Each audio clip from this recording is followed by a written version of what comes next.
Hello everyone, and welcome back to No More Heroes on the Nintendo Wii. I am One Welsh Sheep yet again, and today we're going to be entering the main overworld of the game and learning more about Travis's life and learn more about how we're going to go about things in the future.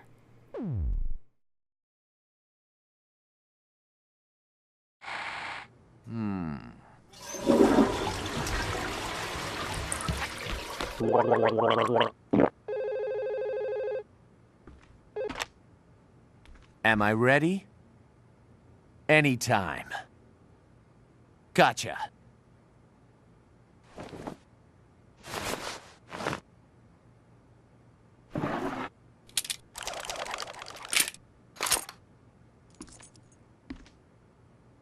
Moe. Okay, so yeah, as you can probably tell, he's a bit of an otaku kind of character, you know. He's very big into his anime, he's very big into his manga, and he's very big into his video games. So, yeah, that's Travis in a nutshell. Anyway, this is Travis's apartment. Now you can walk about this place and just have a look at what you can do. For example, change your outfit, assuming you have more clothes, which you can buy later on in the game. You can go inside this drawer in order to change the beam katana you currently have equipped, but unfortunately, we only have one at this point in time, the Bloodberry, which is the default style one. And don't worry folks, we will be getting an upgrade pretty soon. And we can actually gain access to mission screen and the map. Now this map is, for all intents and purposes, useless. We're never going to really be using this for anything ever. So, yeah, it exists. I guess it's pointless though. You can go to the telephone and check to see if you have any messages. There are no messages. Usually the messages are automatically shown off in cutscenes, so there's never really any messages in there. You can always go to the toilet as well to save the game, as you would expect, because like I said in the previous part, the toilets, they are this game's save screen. I'm hunting rabbits.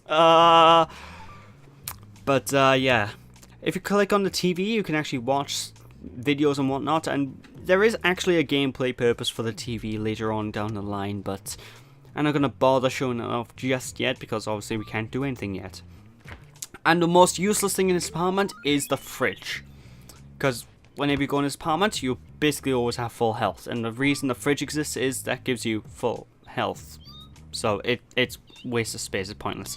And of course, meet Jean. This is Travis Touchdown's cat, and we can play with it from time to time, feed it, and what have you. If you should just highlight Jean on the menu, pretty neat, you know.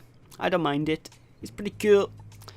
And these are the trading cards. They're the main MacGuffin collectible you can pick up through treasure chests and stuff. But honestly, the trading cards are a bit pointless in this game. They don't really do anything, but they're there if you have that collectathon Banjo-Kazooie itch, you know.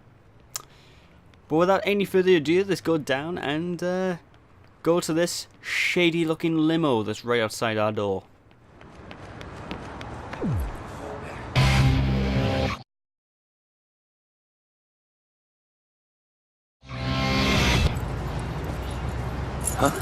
The next fight has been arranged.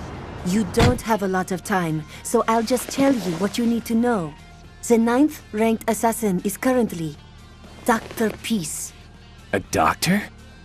Actually, a detective. A dirty and unscrupulous detective with plenty of dark secrets about him.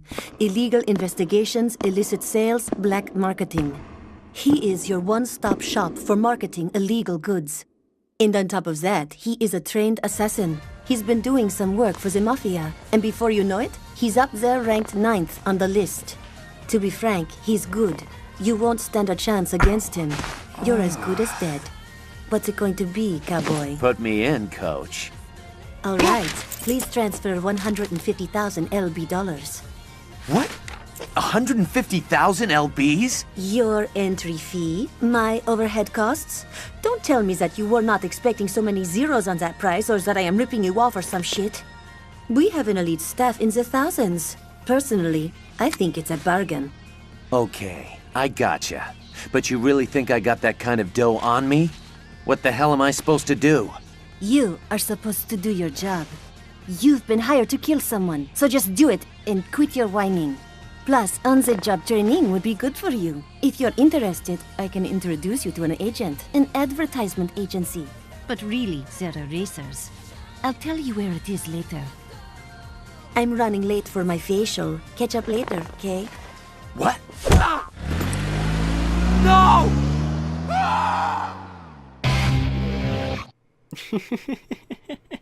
Oh, I love the character of Travis. He's just so wacky and whatnot.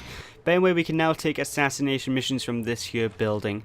And eventually in this playthrough, I'm going to start cutting out all the traveling between the overworld, because the overworld is... Ugh! Oh god, the overworld.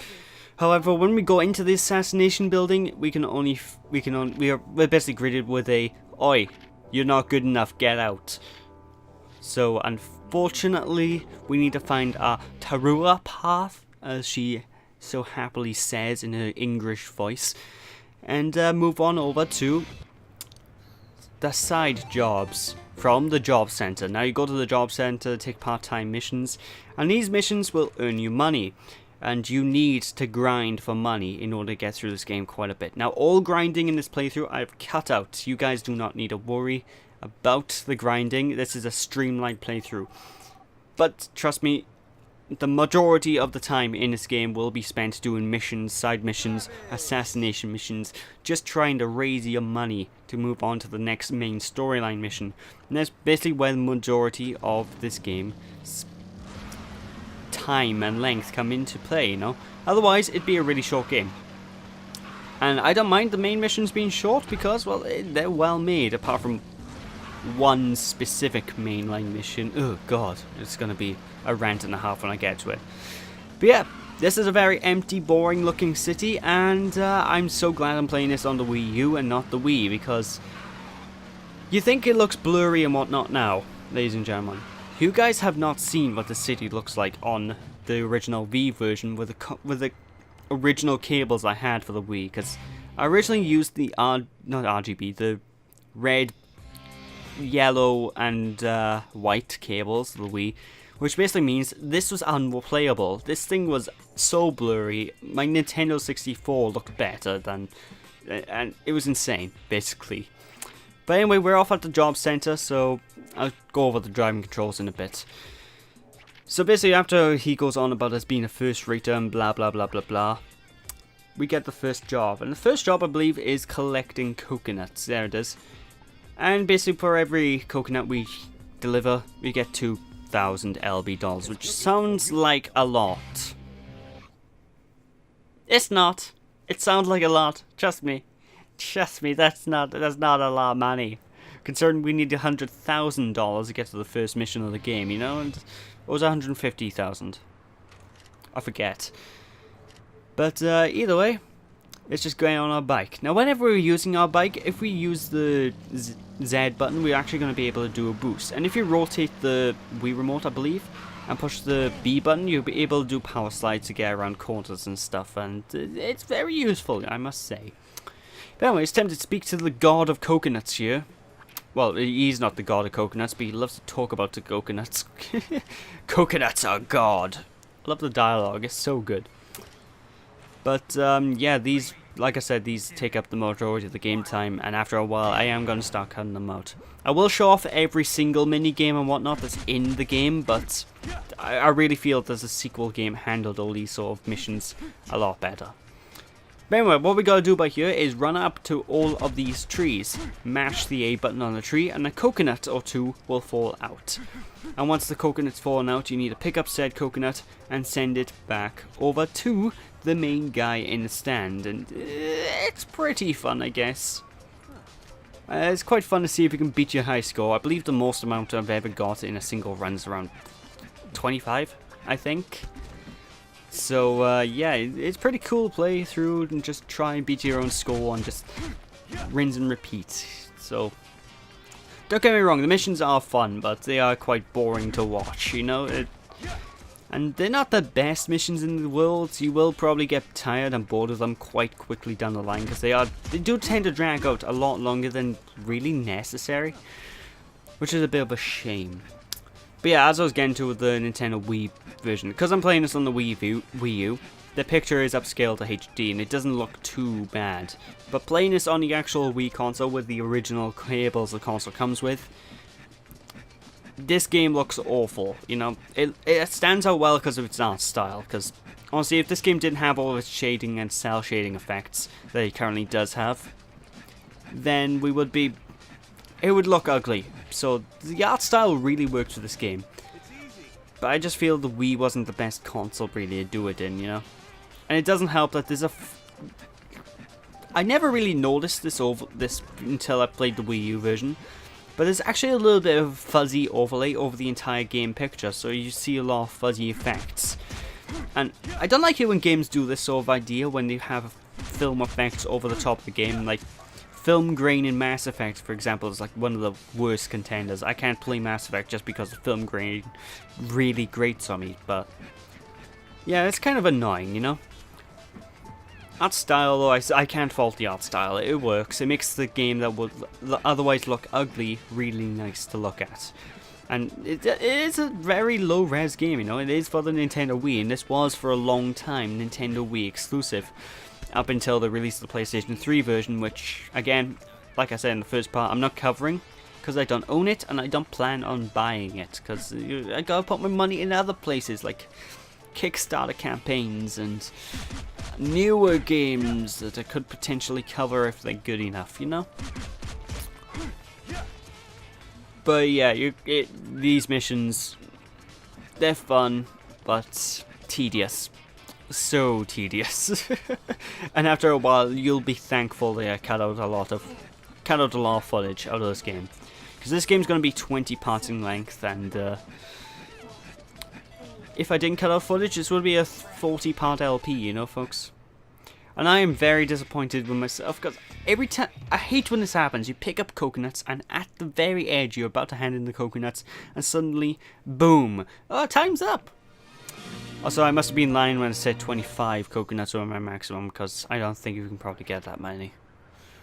15, maybe. I don't know, I can't remember. I'm talking out of my arse. But whenever you do beat these missions, if you get a gold rank on these normal side missions, you will actually gain access to 2 assassination missions, or if you get a silver rank. And you go on the assassination missions, and these are the easier ways to make money, where basically you usually have to go through a room and kill enemies, or do something you've done within one of the mainline missions, you know. These assassination missions are the more fun missions out there. But yeah, the ranking you get on the side jobs will sort of vary what you unlock. For example, if you get a bronze on a side job, you will unlock 1 assassination mission exactly. However, if you get silver or gold, you unlock 2 assassination missions. And for the longest time in this game, this is when I was recording, by the way, I was missing 1 assassination mission. I had to Google why it wasn't unlocking, and that was why. It's because I didn't get a gold on a certain side mission, so I had to redo the side mission. But I digress. But anyway, like I said, Z button will use the boost when you're on one of these bikes. If you turn the Wii remote to the side and then push the B button, you do a skid move, and the boost will use up energy. Now, whenever you do a skid, this will refill the energy gauge, so you can just continuously boost if you're good enough at doing power slides and skidding across the city like a madman, you know.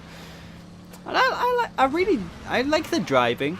But I really do think the city needs more, because right now it's just a grey mess of blocks with really nothing to do other than go from point A to point B. And honestly, I just feel the city's in here just to add game time, you know. It's in here just to pad out the game length. That's what I feel. And that's why I'm going to be mainly cutting it out for the most part later down the line. I mean, the sequel game got this right, because the sequel game is a lot shorter than this game, you know, folks. But a big reason why it's shorter is because all of the fluff is gone, you know, all of the padding and what have you is taken out of the sequel game, and it's just a more streamlined experience. And the second game has a couple of problems I'm not too big a fan of, but it does get a couple of things right over this game, which is important in the sequel, you know. But anyway, for this first assassination mission, you just need to take care of the Pizza Butt's executive. And I love the name of the Pizza Butt. It's just... Gee, I wonder what that's taken the piss out of. Could have been anything. But yeah, you need to take that guy down, and for beating this mission, no matter what rank you get, you will always get the same amount of money. This isn't the same for all of the assassination missions, but hey, you know. And we have access now to go to the ATM and pay our fees to enter the next main mission of the game, which I can't remember if I do right away, or do I do this right away? Yeah, I think I'm going straight to the ATM to pay off the fees, so I can just go straight on. Because I want to try and get...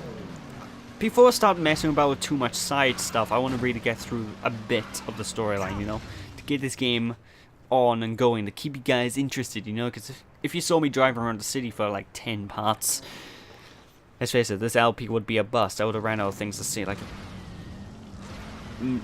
like 2 parts in.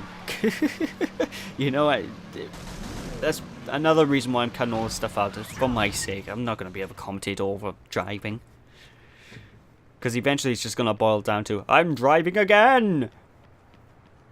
By the way, Travis Touchdown is the main character here, and I have to say one thing. He has the most American name possible. Travis Touchdown. It's so freaking badass. If I was American, I would change my name to that, you know? Just because it sounds amazing. It's like the name Max Power. You know the person that has that name is godlike, because the name is Max Power.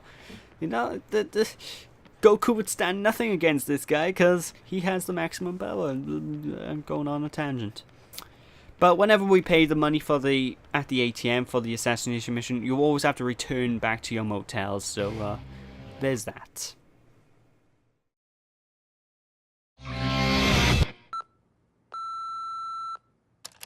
Hey Travis, the next fight has been prepared.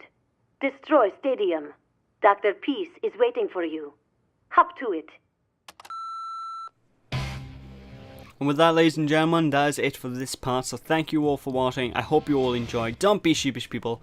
And when we return next time, we'll be heading to Destroy Stadium, which is the most metal name for a stadium ever. And take on the second and... well, it's not much harder than the first boss. So yeah, we'll be taking on the second boss of the game. So thank you all for watching, people. Hope you all enjoyed. Don't be sheepish. I'll catch you all then. Bye!